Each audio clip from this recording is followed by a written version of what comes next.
자, 오늘의 키워드 시간입니다. 김대호 박사 나오셨습니다. 박사님 어서 오십시오. 네, 반갑습니다. 네, 첫 번째 키워드 보시죠. 손정의 충격. 자, 일본 소프트뱅크가 엔비디아 지분 전량을 우리 돈 8조 5천억 원에 다 팔았습니다. 시장에서는 이 오픈 AI 등 다른 투자처에 투자를 하기 위해서 현금 확보 차원에서 이렇게 했다고 그러는데 궁금한 점이 AI 시장을 떠나는 건 아닌데 그렇다면 왜 이 대장주 엔비디아의 지분을 팔았을까인데 박사님 이거 어떻게 봐야 될까요? 예, 손정의, 마사요시 손이라고 그러죠. 손정의라는 이름은 없어졌습니다. 마사요시 손, 일본의 시가총액 2위 업체, 이 소프트뱅크가 세계 경제에 엄청난 지금 충격, 일파만파로 확산이 되고 있습니다. 예. 일본에서 어저께 실적을 발표했는데요. 실적 발표한 내용을 보니까 정말 예상치도 못한 엄청난 내용이 들어가 있었던 것이죠. 소프트뱅크 최근에 주가 20%나 폭락했는데 실적 발표 이후에 또 주가가 떨어졌습니다. 네. 자, 그런데 실적 발표 내용 겉모습만 보면요.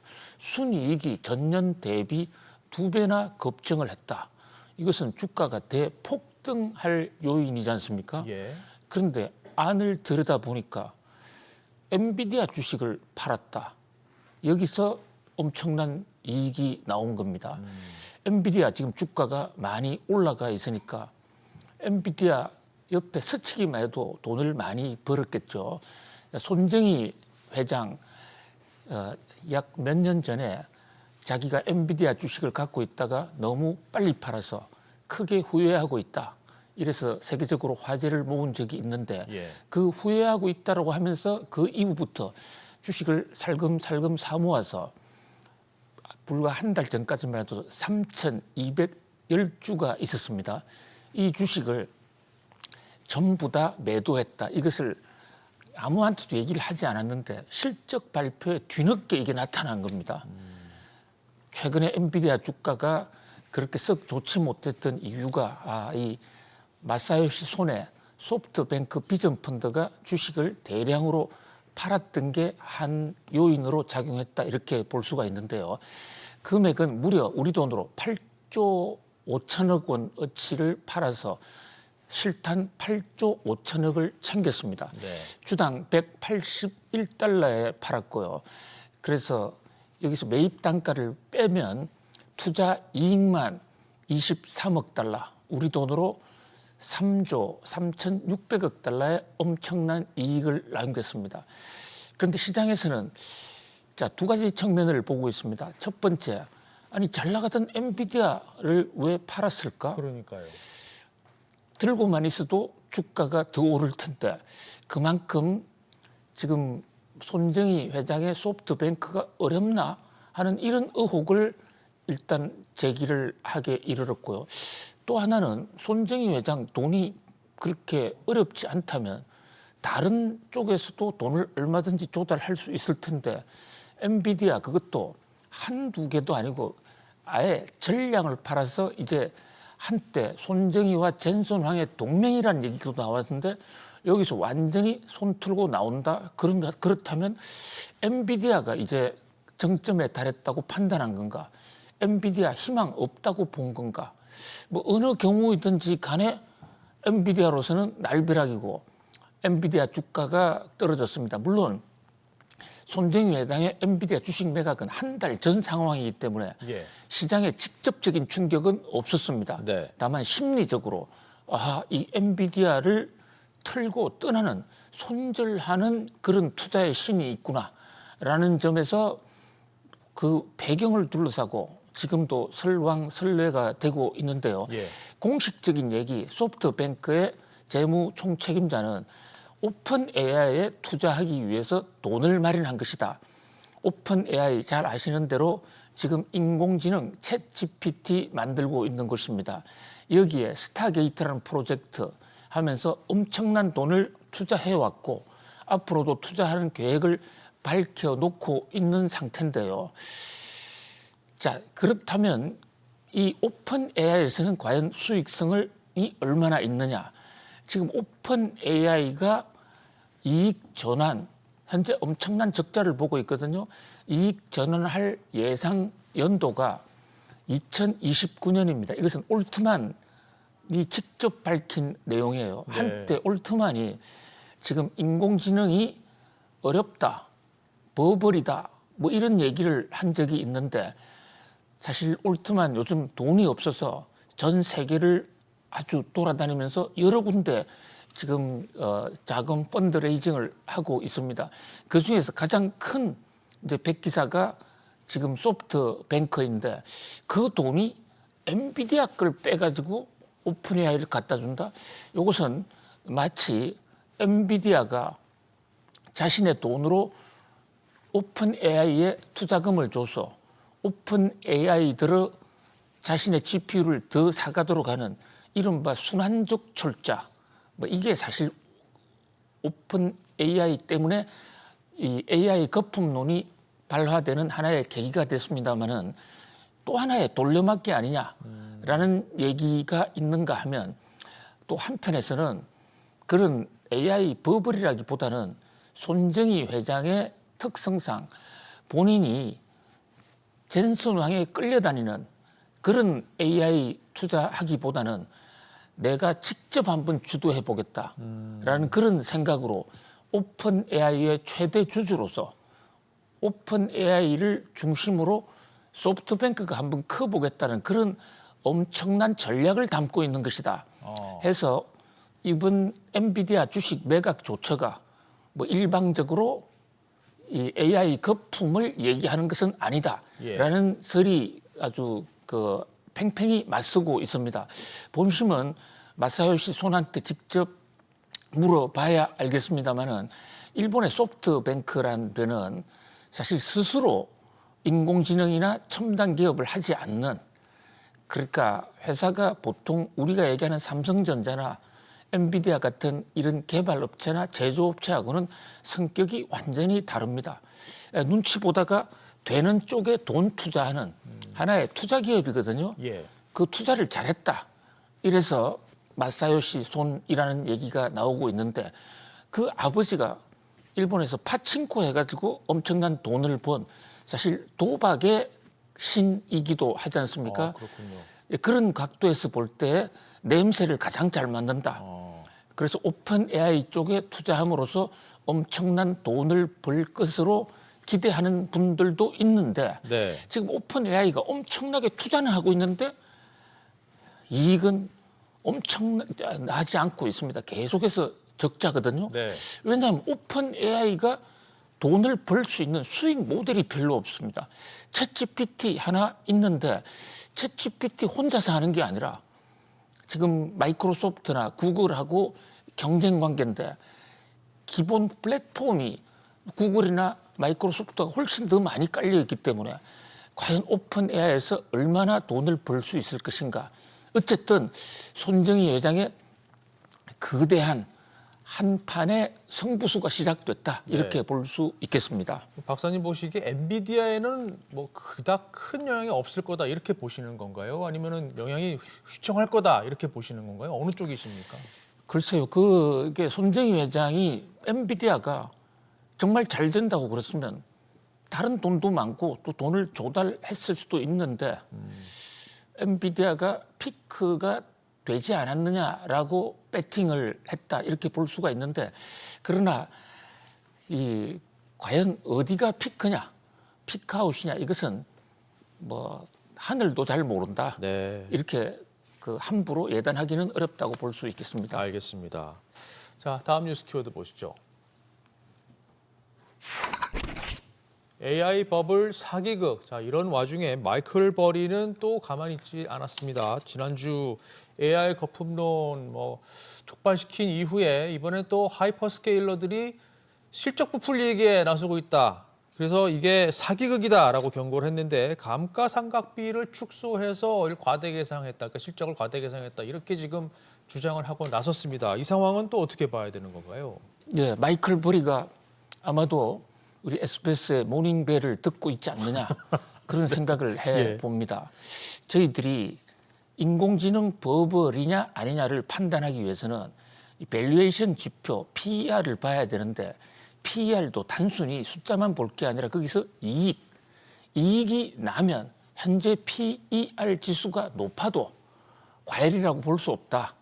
따라서 이익을 정말 얼마나 내고 있는지 또 이익의 앞으로 가능성이 얼마나 있는지를 뚜려봐야 된다라고 몇 차례 말씀을 드렸는데 여기에 마이클 버리가 답을 하듯이 자 지금 자기는 AI가 거품이라고 생각을 해서 매도, 배팅, 풋 옵션을 많이 했습니다. 그런데 여전히 이익이 높거든요. 예. 그 대목에 대해서 자 초대형 클라우드 및 AI 인프라 기업들이 감가상각 비용을 축소해서 인위적으로 이익을 부풀리고 있다. 아예 사기극이라고 얘기했습니다. 예. 그 금액까지도 정확하게 지금 밝히고 있거든요. 특히 마이크로소프트 또 구글 이들이 돈 벌고 있다는데 사기다. 그 이유는 내용 연수, GPU 수명을 조장하고 있다는 겁니다. 자, 지금 그 구글이나 마이크로소프트, 팔란티어 회사들의 실적 발표를 보면 자산, 보유 자산 평가하는 데 있어서 GPU가 과거에는 GPU가 수명이 3년이다, 4년이다 이랬는데 최근에 들어서는 6년, 7년으로 지금 높이고 있거든요.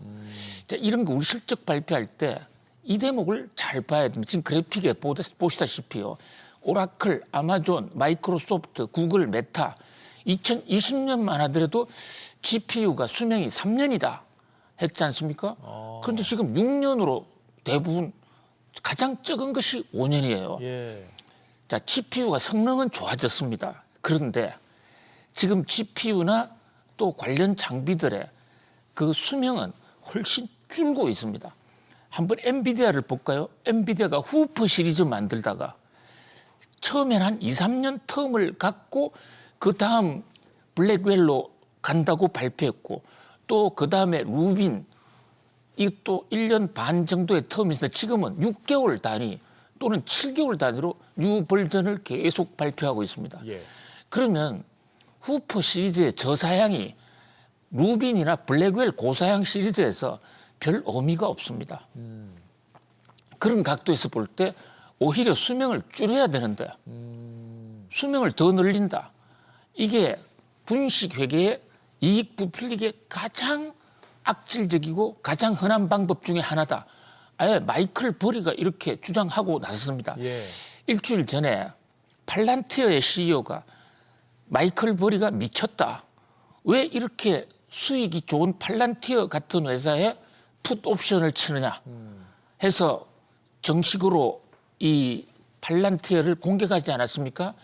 자, 팔란티어 공격에 대해서 마이클 버리가 운영하고 있는 그 트위터 X 그 이름이 카산드라 언체인지라고 말씀드리지 않았습니까? 네.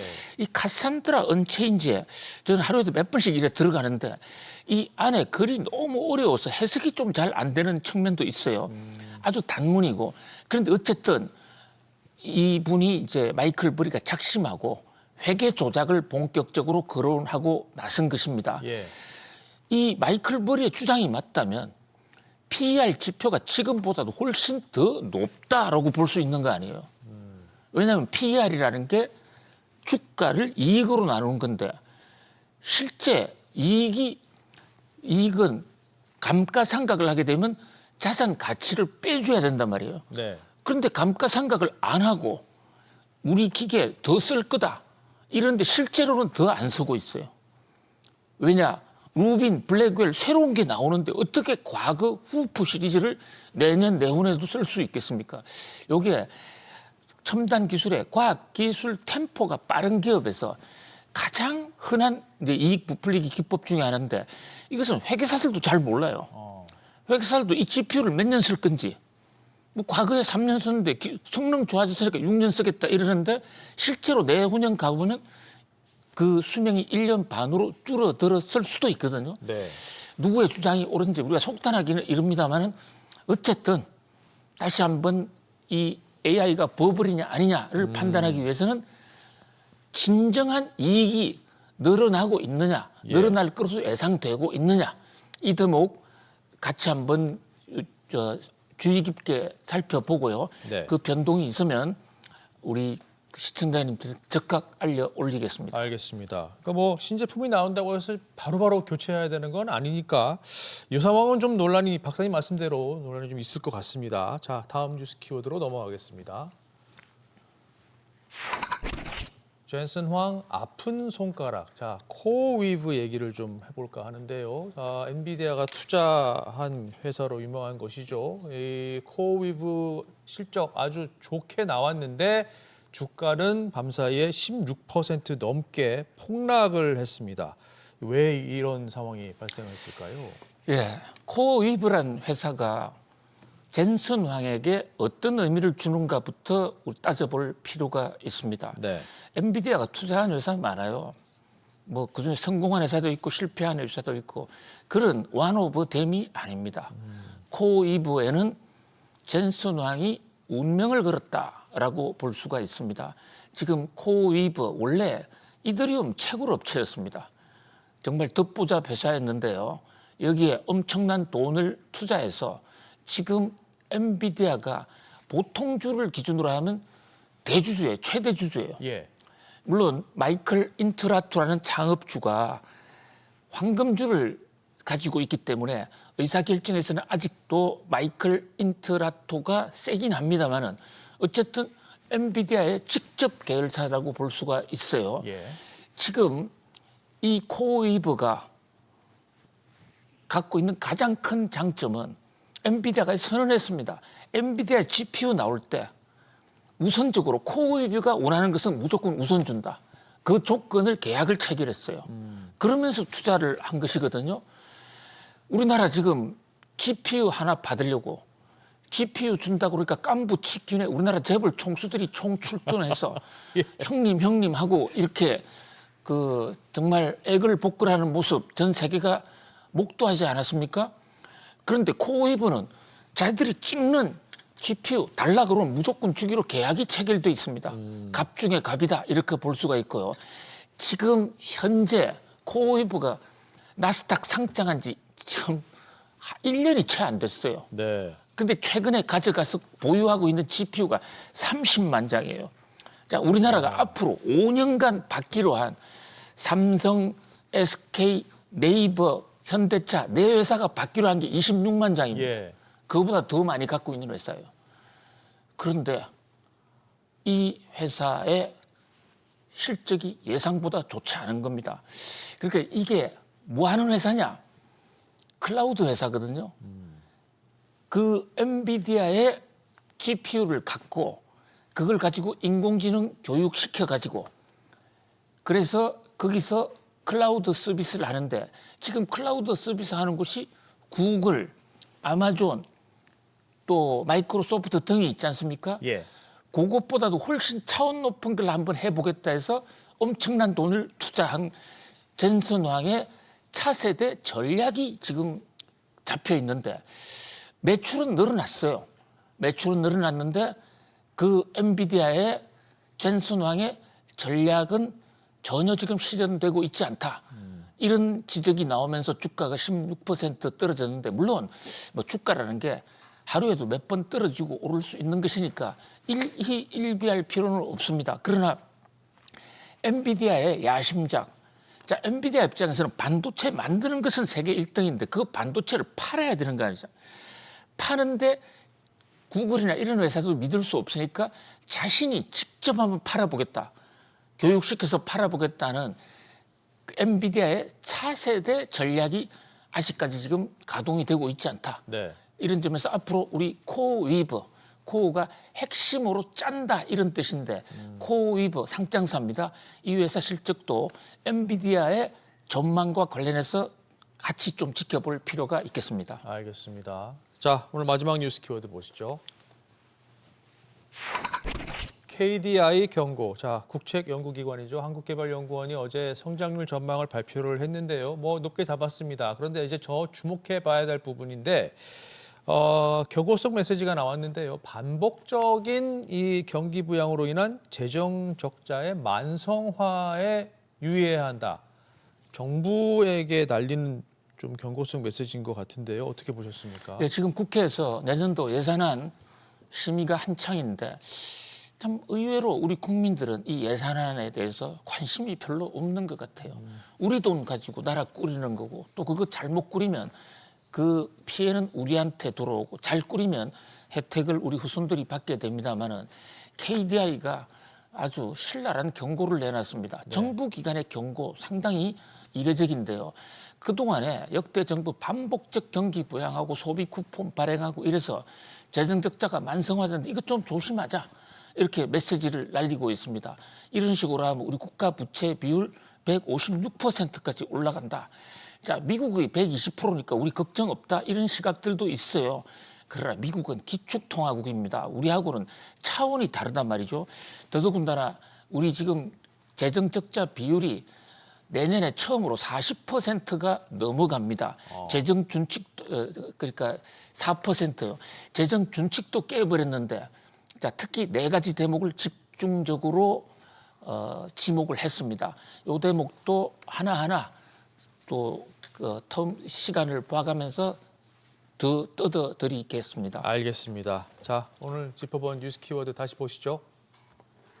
손정의 충격, AI 버블 사기극, 젠슨 황 아픈 손가락, 그리고 KDI 경고 이렇게 짚어봤습니다. 박사님 오늘도 잘 들었습니다. 고맙습니다. 고맙습니다.